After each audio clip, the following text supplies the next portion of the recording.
साल था 2003। दुनिया की सबसे ताकतवर सेना अमेरिका एक अकेले आदमी को ढूंढने की मिशन पर थी। नाम था सद्दाम हुसैन, इराक का पूर्व राष्ट्रपति। उस वक्त की सबसे जटिल, रहस्यमयी और इंटेलिजेंस से भरी सैन्य खोज थी ये। लेकिन यहाँ पर किसी को भी अंदाजा नहीं था कि इस आदमी को खोज कर निकालने में अमेरिका को 32 हफ्तों का समय लग जाएगा। और उन्हें यहाँ पर यह भी नहीं पता था कि अंत में उसे खोज निकालने में मदद करेगी एक मछली की डिश, मुस्कुफा। 11 दिसंबर 2001 को जब अमेरिका के वर्ल्ड ट्रेड सेंटर में हमला हुआ ना, तो जैसे पूरी दुनिया हिल गई थी। राष्ट्रपति जॉर्ज बुश ने साफ शब्दों में कहा था कि जो भी यहाँ पर आतंकवाद का साथ देगा वह अमेरिका का दुश्मन होगा। इराक और उसके राष्ट्रपति सद्दाम हुसैन पर सीधा इल्जाम नहीं था, लेकिन अमेरिकी खुफिया एजेंसियों का यह मानना था कि सद्दाम आतंकवादी संगठनों को अप्रत्याशित रूप से समर्थन दिया करते हैं। पर सिर्फ यही कारण काफी नहीं था। अमेरिका को इराक पर हमला करने के लिए ठोस बहाना चाहिए था यहाँ पर। जी हाँ, मैंने सही कहा, बहाना। और तब अमेरिका ने दावा किया कि सद्दाम हुसैन इराक में वेपन्स ऑफ मास डिस्ट्रक्शन यानी कि जनसंहारक हथियार छुपा रहे हैं। और यही झूठी या फिर अधूरी जानकारी अमेरिका के हमले की बुनियाद बनी।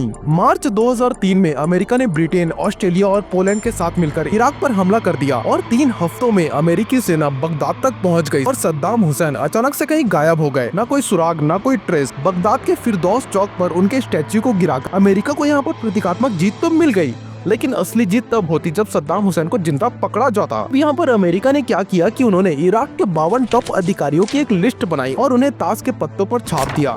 हर सोल्जर को ये कार्ड दिए गए ताकि वो अपने दुश्मनों का चेहरा कभी भी ना भूल सके। इसमें सबसे अहम कार्ड था इक्का, ACE यानी कि सद्दाम हुसैन का। और यहाँ पर आपको एक इंटरेस्टिंग फैक्ट बताना चाहूंगा कि अमेरिका ने सद्दाम हुसैन पर $25 मिलियन यानी कि 200 करोड़ रुपए का इनाम लगाया था। यहाँ पर हुआ यूं कि पैसे के लालच में लोग झूठी खबर यहाँ पर देने लगे। कोई कहता सद्दाम फला गांव में है, तो कोई ये कहता कि सद्दाम अपने बेटे अमुक के घर छुपा हुआ है। एक दिन एक व्यक्ति कहा कि उदय और कुसे, सद्दाम के बेटे, उसके घर में है। अमेरिकी सेना ने यहाँ पर घेराबंदी कर दी, हमला किया गया और दोनों बेटों को मार गिराया। पर अफसोस, इन दोनों बेटों के जरिए सद्दाम का कोई सुराग उन्हें नहीं मिला। 5 महीने यहाँ पर बीत जाते हैं, कोई खबर नहीं आई उसके बारे में। अमेरिका मान बैठा था कि सद्दाम हुसैन किसी हमले में मारा जा चुका है। लेकिन तभी दोस्तों एक ऑडियो टेप सामने आती है जहाँ पर सद्दाम अपने बेटों की मौत पर अफसोस जता रहा था। मतलब सद्दाम हुसैन यहाँ पर जिंदा था। और इसी वक्त इस कहानी में एंट्री होती है एरिक मैडॉक्स की, अमेरिकी डिफेंस इंटेलिजेंस एजेंसी का अधिकारी, जिसने सोच की दिशा को हमेशा के लिए बदल कर रख दिया था। एरिक ने यहाँ पर महसूस किया कि अमेरिका गलत दिशा में खोज कर रही है। टॉप ऑफिशियल्स या फिर ऑफिसर्स पर फोकस करने के बजाय उन्हें उन लोगों पर ध्यान देना चाहिए जो हर समय सद्दाम के साथ रहते थे, यानी कि बॉडीगार्ड। इन बॉडीगार्ड में सबसे अहम था मोहम्मद इब्राहिम उमर। एरिक ने यहाँ पर टिकरिक शहर में जाकर उसके बेटे से पूछताछ करनी शुरू कर दी। कुछ खास तो नहीं मिला,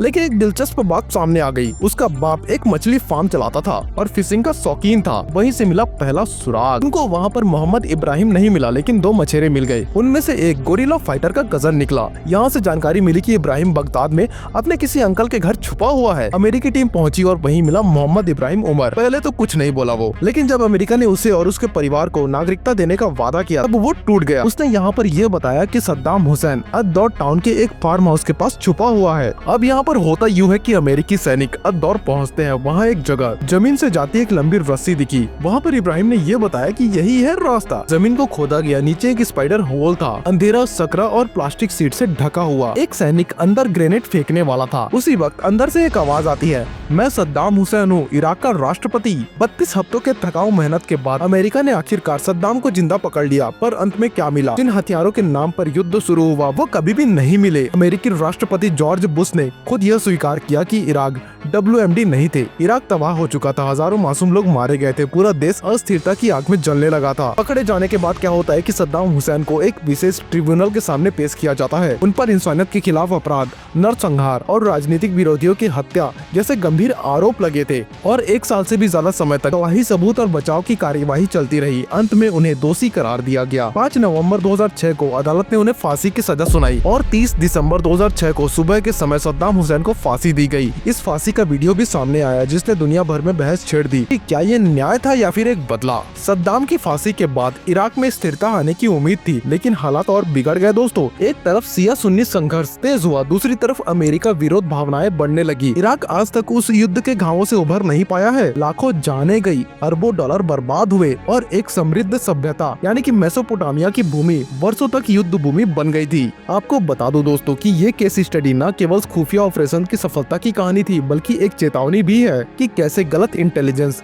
राजनीतिक दबाव और युद्ध की भूख एक देश को बर्बादी की ओर ले जा सकती है, और कैसे एक मामूली सी डिश मस्कूफ इतिहास के पन्नों में एक निर्णायक मोड़ ला सकती है। तो ये थी पूरी की पूरी केस स्टडी सद्दाम हुसैन की। आपको ये वीडियो कैसी लगी नीचे कमेंट में अपनी राय दीजिए, और आपको ये वीडियो अगर पसंद आई हो तो इस वीडियो को लाइक करें, इस वीडियो को शेयर करें ताकि सबको भी इसकी जानकारी मिल सके, और ऐसे ही और केस स्टडीज के लिए हमारे चैनल को सब्सक्राइब करें।